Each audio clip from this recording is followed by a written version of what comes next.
அன்பர்களுக்கு வணக்கம். இன்றைய தொகுப்பில் நம்ம பேச போகிறது, சித்தர்கள் நமக்கு பல்வேறு நல்ல சிந்தனைகளை உருவாக்கியிருக்கிறார்கள்.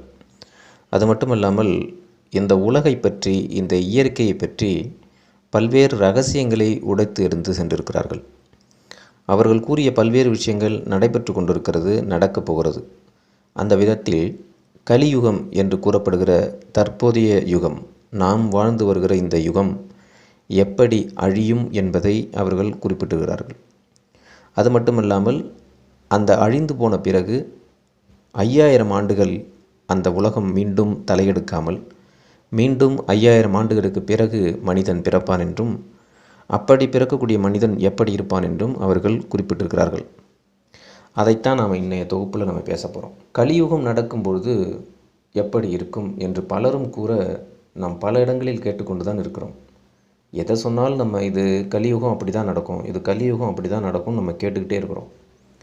கலியுகம் முடியும் பொழுது உலகத்தில் இருக்கும் ஒவ்வொருவரும் ஒருவர் அடித்து கொண்டு மடிவது உறுதி என்று பல மேற்கோள்களை சித்தர்கள் காட்டியிருக்கிறார்கள். இப்போ ஒரு மனிதன் இன்னொரு மனிதனையே தாக்கக்கூடிய சூழ்நிலை வரும், கொன்று திங்கக்கூடிய சூழ்நிலை வரும் என்கிறார் சித்தர்கள். உண்மைக்கும் நேர்மைக்கும் புறம்பான ஆட்சி நடக்கும் என்றும், மக்கள் ஒருவரை ஒருவர் அடித்து சாப்பிடும் நிலை வரும் என்றும் கூறப்படுகிறது. அப்படி இருக்க கலியுகம் முடிந்த பிறகு 5000 ஆண்டுகளுக்கு பிறகு எப்படி இருக்கும் என்றும் கோரக்க சித்தர் குறிப்பிட்டிருக்கிறார்.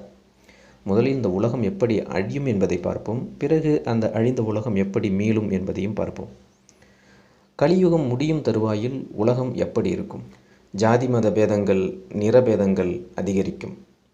பெண் பிள்ளைகளே அதிகம் பிறப்பார்கள். ஆண்கள் குறைவாக பிறப்பதால் பெண்ணாசை அதிகரித்து முறைகெட்ட திருமணங்கள் நடைபெறும். 100க்கு ஒருவரே நல்லவர்களாக பிறப்பார்கள்.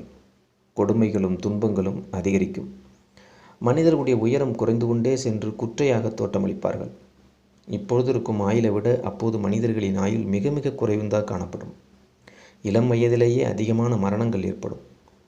உலகத்தில் பஞ்சமும் துன்பமும் அதிகரிக்கும். ஆகாயத்தில் வித்தியாசமான தோற்றங்கள் உருவாகும். வால் நட்சத்திரம் ஒன்று தோன்றி வெட்ட வெளியில் பிரகாசமாக தெரியும். அதிலிருந்து எழும் ஒளியானது சந்திரன் மேல் சென்று நிற்கும்.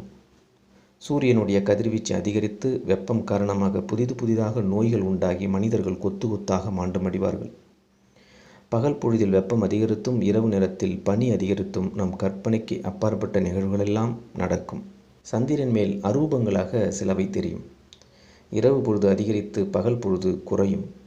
வடக்கு திசைகளில் ஆழி பேரலை உருவாகும். நெருப்பு மழை கொட்டி நாடே நாசமாகும் என்றெல்லாம் கோரக்கர் சித்தர் குறிப்பிட்டுகிறார். இது எல்லாம் நடந்து முடிந்து 5000 ஆண்டுகளுக்கு பின்னர் மக்களுடைய மனதில் நல்ல எண்ணங்கள் உண்டாகி ஜாதி மத பேதங்கள் எல்லாம் முடிந்து போகும். மனிதகுலம் எல்லாம் ஒன்று என்கிற ஒற்றுமை உண்டாகும். சந்திரன் பௌர்ணமி அமாவாசை என்று மாறி மாறி தெரியாமல் முழு நிலவாக எப்பொழுதும் அது ஒளியை வீசிக்கொண்டே இருக்கும். பகல் பொழுது அதிகரிக்கும், இரவு நேரம் குறையும். பொய்யை கூட உண்மையாக்கும் அகங்காரம் கொண்ட மனிதர்களின் அட்டகாசம் ஒழியும். தர்மத்தின் வழியே மக்கள் நடக்க ஆரம்பிப்பார்கள். சித்தர்களும் ஞானிகளும் அதிகரிப்பார்கள். இவ்வுலகில் ஒரு மனிதன் இன்னொரு மனிதனுக்கு துணையாக நிற்பான். தான தர்மங்கள் சிறப்பாக நடைபெறும். ஆன்மீகமும் விஞ்ஞானமும் செழிப்புற்று தரணியெங்கும் ஓங்கி காணப்படும். பல வண்ண நிறங்களில் மனிதர்கள் தோற்றமளிப்பார்கள். நல்லாட்சி 82,000 ஆண்டுகள் வரை நடைபெறும். நவரத்தனங்கள் எல்லாம் விளைநிலங்களில் விளைந்து செல்வம் பெருகும். மக்கள் அனைவரும் பணக்காரர்களாகவே வாழ்வார்கள். பறவை இனம் போல மனிதர்களும் விண்ணை நோக்கி பறப்பார்கள். நீண்ட ஆயுளுடன் ஒவ்வொருவரும் ஆரோக்கியமாக இருப்பார்கள்.